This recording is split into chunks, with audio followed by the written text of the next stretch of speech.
So welcome again to stewardshipofwealth.com. We really are delighted for our online library recruiting with Lamont Dupree. Go Do Something. He is an author, he's a counselor, he's a teacher, and he's going to be sharing with us a lot of good information as we develop this series for young people that are making decisions, lifelong decisions on where they want to spend their time in their life, how to define their gifts. And I know that coming up through high school, when I think about that process, Lamont, there was a coach. I had a coach that when I was in high school that really invested some time into me. Was going out to play basketball, and I was like 5'8", 5'9", little skinny guy. He's like, "You gonna do what?" He said, "You look more like a track star. You know, why don't you try cross country and track?" And I was like, "No, man, I'm gonna be an NBA player." You know. And he says, "I tell you what, just try cross country track. It'll get you in shape for basketball. But just try it. And if you don't like it, do something else." And so I tried it and started running cross country. I was the only black guy out there, my white counterparts, and did pretty well. Was pretty successful. Became the #3 top cross country runner in the city of Sacramento. All right. So I decided to stay in that genre of sports. We did pretty good, but he actually just had a conversation with me, talked to me, encouraged me, and it changed my whole path right there and then. So there need to be people in your life that can help you in that thought process and how to find areas that you're gifted in. You have ability to do different things. Talk to me about if you were talking to a parent, how would you encourage a parent or even young people to find that area that they want to go into? Well, first of all, one thing that I tell parents and students is that it's a lot of trial and error. I mean, one of the things that I tell students is that you can look at what you used to do when you played, when you were younger. That's one clue, because oftentimes we do things as children that we find interest in. So for example, my son, Jalen, he used to play with Legos, and he still does. He's a sophomore in college, but he still likes Legos. He doesn't play with them as much, but he still likes them if you ask him. But he used to he liked that kind of thing. He's always been one that has always just liked building things with his hands, and he was very creative as a child, very interactive with people. He liked working with kids when he got older and was able to do vacation Bible school stuff and that kind of thing. So right now he's in school, and his career objective is to become an occupational therapist. And one of the things that as a parent I looked at, I was saying I wasn't 100% sure about occupational therapy for him initially. But then when I thought about it, I remembered again that he was a hands-on, creative child and liked working with kids and that kind of thing. So his ultimate goal is to become an occupational therapist for special needs children. And that was and he started saying that he wanted to work with special needs kids. That was his first thing. And I saw how he interacted with kids that were, either his peer group or even those that were younger than him, how he was very nurturing, those that, weren't necessarily always accepted. And he was the one to go and just befriend them and have compassion for them. And so I looked at all those things and I said, yeah, I can see you doing occupational therapy, because as an occupational therapist, you have to be creative. You are using your hands. I wasn't 100% sure about the science part of it, but now as he's in school, he said he loves the science part of it. He loves biology. He loves anatomy and physiology. But see, for me as a parent, I had, you had to pour into them and let them experience different things, and don't take from them their imagination and their ability and desire to play. Because oftentimes play is the thing that kind of nurtures that desire and those skill sets and those things that they can then fall back on and look at and say, man, I really enjoyed that. It was crazy. I had a coaching call last night, and I was talking to a guy, and he is in mortuary science. And so, you know, that's that's not something that everybody enjoys doing. Right. They think some people probably think it's a little freaky, and I wouldn't do that.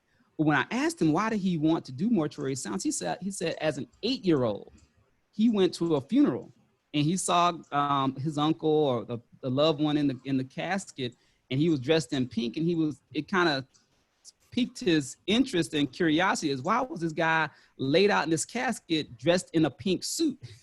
So he said he kind of put it aside, and then later on, a few years later, he went to another funeral, and from there, it just kind of piqued his interest. And his parents let him go and hang out at the funeral home where he saw embalmings, he saw, you know, just the whole interaction between the funeral service personnel and the families, and it really just kind of piqued an interest and a fire for him for funeral services, to the point where after school, when he got to high school, he was doing an apprenticeship with his high school where they let him leave school early. He would go to the funeral home, hang out there for a couple of hours, and then go work at Kroger.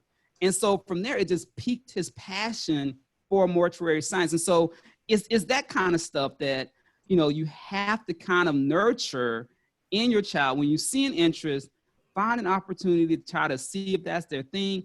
Oftentimes the child will, you know, find an interest in something and they're like, no, that's not it. And it can't be just the music. You know, music is, you know, I'm going to give my child an instrument and see if they want to play music. I'm going to give my child, you know, some art and paint and see if they, and that's fine. That's tradition. But there's some things that we've got to, if we see it, we can kind of pour into it, nurture it, see if that's their thing. And if it's not, that's fine. But give them an opportunity to explore different areas, especially those things that you see in them that they might enjoy doing, even in their playtime as kids. So that's one thing that I would encourage them to do. I think as you were talking, I was thinking as a parent, a lot of parents have a tendency to want their kids to do things that they didn't get a chance to do. And I remember specifically Sharice, my oldest daughter, deciding she was going to run track. And I was like, track? Oh my goodness, yes, you can do this. Yeah. I got more excited, I think, than she did. And so I went out, what do you want to do? Well, we're going to start training. You know, I was like, we're going to do this. Because I had a desire. I ran track. So when I saw my daughter wanting to do that, it just piqued this interest in me. And I'm pushing her. And I remember buying her track shoes, buying her sweats. Hey, let's go jogging. I just phone her every day. You got to do this. And then she ran her first meet and said, you know, I don't think I like this. I was like, what? Right. My heart was like, oh, you know. Right. So she wanted to do something else. And I think parents get overexcited. And you said, kind of like watch them and kind of see where their interests are. Some parents tend to push too much on their kids. And some kids will, you know, they don't know when to stop. They just keep pushing that kid. So that kid ends up going in a direction that they probably are not interested in, but their parents they got these helicopter parents that are just, you will, you know, you can do this. Right. God wants to. So how do you speak to those parents, you know, about that process? Because I think there needs to be a balance, a harmony in there, and how far you go with that, right? There does. And I've seen that, and I've talked to students. They'll say, well, you know, Mr. Dupree, my parents, I prefer to do this with my life. And I think I want to do this. But my parents won't let me do that. And that's a sad tale, because often, you know, I'm saying, well, it's going to be hard, you know, and if a parent is that adamant about their child doing a thing, it's a hard conversation for a child to have that, you know, conversation and talk with their parent, because of course most children want to please their parent. Right. Most children want to stay out of trouble with their parent. Yes. And you do have some parents that are very just hardcore. You are going to do this. This is what you are going to do, because this is the family business, or they have a whole legacy of people doing that particular thing. And that's not necessarily, and so parents need to be lenient in terms of what they do encourage in their children. Because the thing is, you're not, the parent is not going to be the one sitting in class, taking notes, taking tests, The parent is not going to be the one that have to get up every morning for 50 years or 40 years or however long that child has to work in that particular job. They're not going to be the one to impact the people that they're, because if your child, if you push your child to be a doctor and that's not what they want to do, their bedside manner is not necessarily going to be the best. They're not going to be the happiest physician because they want to be a teacher, or they're not going to be the greatest teacher because they wanted to do art. And so that child is at some point going to impact, other people, and you want them to impact them for the better, not the other way around. And so parents need to be somewhat lenient on that. Kids need to, if they can, have a conversation, demonstrate to their parent that they can and have an interest in this, and that they can, because a lot of times parents get concerned because they want their child to, they want them not to live in their basement when they get older, right?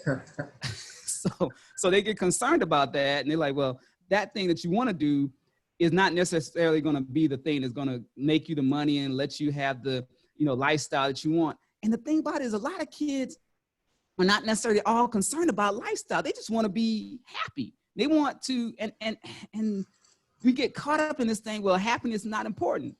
It is important, because oftentimes the happier you are, the better you'll do.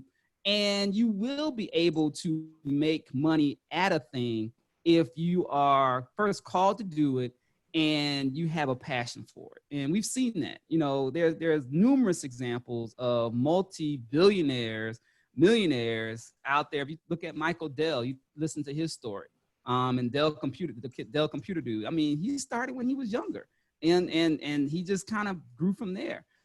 But, it's those kind of stories that kind of give you some hope and encouragement that if a child has a passion for a thing, they can make it happen.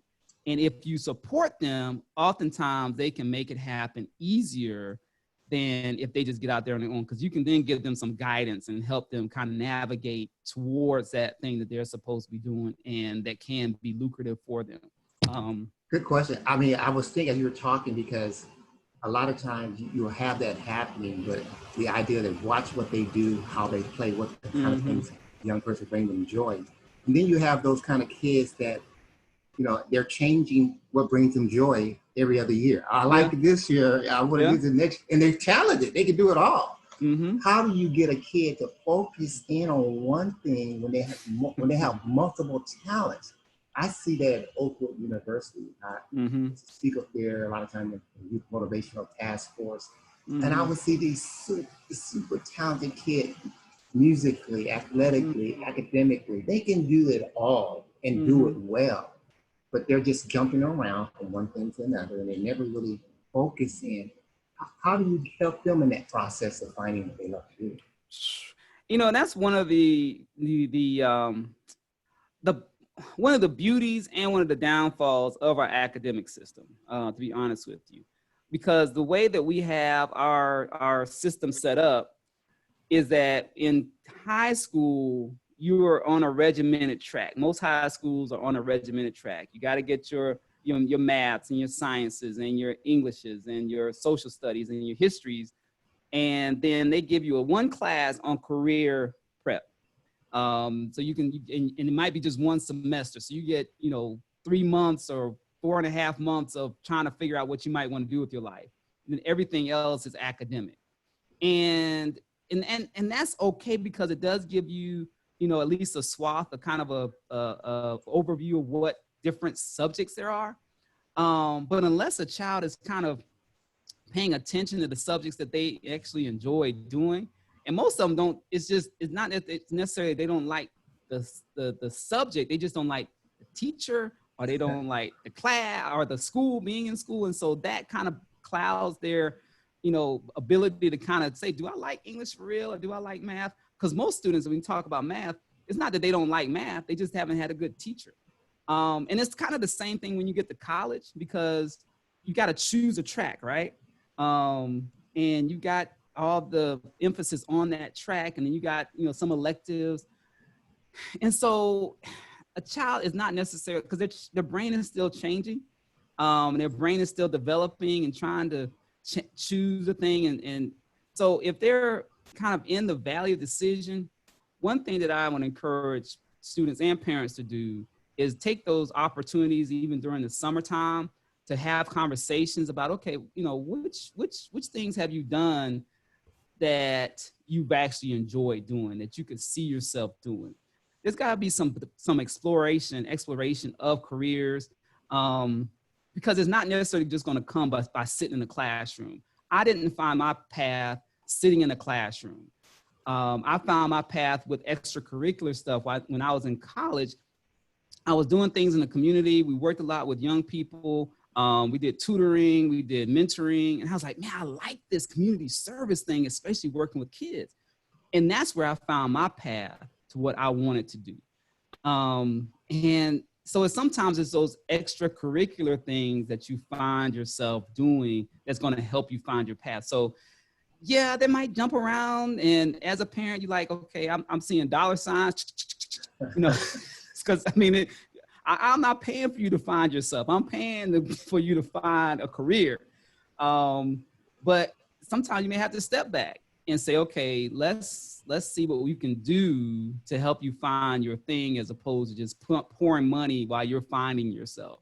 But there's some validity to just trying to explore a little bit and trying to find opportunities, give them an opportunity to kind of explore opportunities to explore career options. Yeah, yeah. So this is a good topic, the thought process from the parents, how they need to be a supportive person in that young person's life, helping them to see all the different options. For the young person, looking at, what you enjoy doing, you think you find happiness, and letting them know that you can maybe find a career in that, career path, by something you just have an interest in that you enjoy doing. And then having some type of collab. Where does the professional come in at? I mean, we talked about the parents, we talked about the students. Now, is there other people? Because there was a coach that kind of got me on the path of running. Yeah. I mean, I hadn't even thought about it, but he saw something in me. This little skinny black guy, wanted to play basketball, probably got some drive, but he ain't gonna make it because he's not tall. He's got a few skills, but he's not that good. Yeah. On his path. So where does the professional come in terms of being able to help drive and direct resources and things like that? I think it's key, because I think, you as anyone that has been through something and has had some success, or they've even had, you can even teach from your failures. And I think if you have a relationship with a young person, whether it be at your church or in the community, or like you said, even in that kind of arena where you're coaching, you have an opportunity to see the potential in a young person. And, either you can, say, hey, you want to come and hang out with me for a day on your job and let them see what you do. Or you could say, hey, I know somebody that you might want to hang out with. One of the things that we've done, my daughter, she's my artsy child. And so we've tried to find opportunities for her to have mentors in the arts, so she could kind of see what they do. I've taken her to, there's a local arts, I don't know what it's called, but they have just a whole bunch of different makers that they do. You have artisans that do jewelry. They do, regular visual arts. They do all kind of different things. I've taken her over there to let her see and talk to those people. Very creative, those creative type of people. Yes. Yeah. Collective of creative people. So she could talk to them and say, hey, what did you do? Why did you find interest in that? And so be willing as a person in whatever your field is to pour into and let young people get a glimpse of the kind of work you do. And one thing that I really encourage is don't just tell them your success. Don't just say, hey, I did this and this, to make them think you just had a clear path. Tell them about your failures. If you don't like your job, tell them the truth about it. Why don't you? If you could do something different, tell them, hey, listen, this is what I'm doing. But if I could do something different, I would do X, because that's because a lot of times we find people when people retire, you really get a chance to see if they have the resources, what they really want to do with their lives. Because oftentimes when they retire, like, okay, I'm going to go over here and do this now. that's what you should have been doing before. I'm going to go and travel and be a missionary. I'm going to go now and I'm going to go jump out of planes and have fun. You know, and oftentimes what you were trying to do in your retirement is what you wanted to do when you were younger. You just had to, you know, you had to get that, you know, good job, making good money path.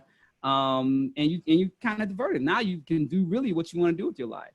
So tell them, be honest with young people in regards to what you know, if you like what you're doing, cool. If you don't, say, listen, I'm doing what I'm doing right now because of this. And if I could do something different, I do that, and be honest with them so they can really see the truth about, you know, their decisions, and that it's okay to make other decisions that perhaps may go against what the traditional path might be. Great, there you have it, Lamont Dupree, from his mouth, go do something. So Lamont, as we close this session here, is there any parting thoughts you want to talk about on that thought process you want to highlight? Well, I'll just say, you know, is go do your something. And the process of trying to find the thing you were born to do and then pursuing it relentlessly starting today is a process that is a process. It's not something that's just going to, you know, fall down from the sky and you automatically know I want to do this. It's a process. And students, parents, other adults have to be okay with understanding that it's a process. But every person that's born into this world was born for a reason. They were born with a purpose. And, you know, number one thing would be to seek God's purpose for you and to understand what he wants you to do. Because when you can find that out, then regardless of what obstacles, regardless of what opinions, if you feel confident that you're called to do it and God has given that to you, you just keep going because he's going to make you successful in it. Those are words of wisdom. Thank you so much again for Lamont Dupree. Go do something. Go do your something. Go do your something. And that's available on Amazon. It's out there. He's trying to let you know that you can find careers that are impactful to you, satisfying to you, and bring you joy. This is Michael Vance, stewardsofwealth.com. We believe that it doesn't matter if you make $5,000 a year, $50,000, or $500,000. You can become a better steward of your wealth. And that includes your talents, your ability, making sure you're doing something that you find joy in, as well as your time, making sure you're managing yourself well. So again, have a great day. We'll see you next time. All keep right. praying, keep believing with God. All things are possible.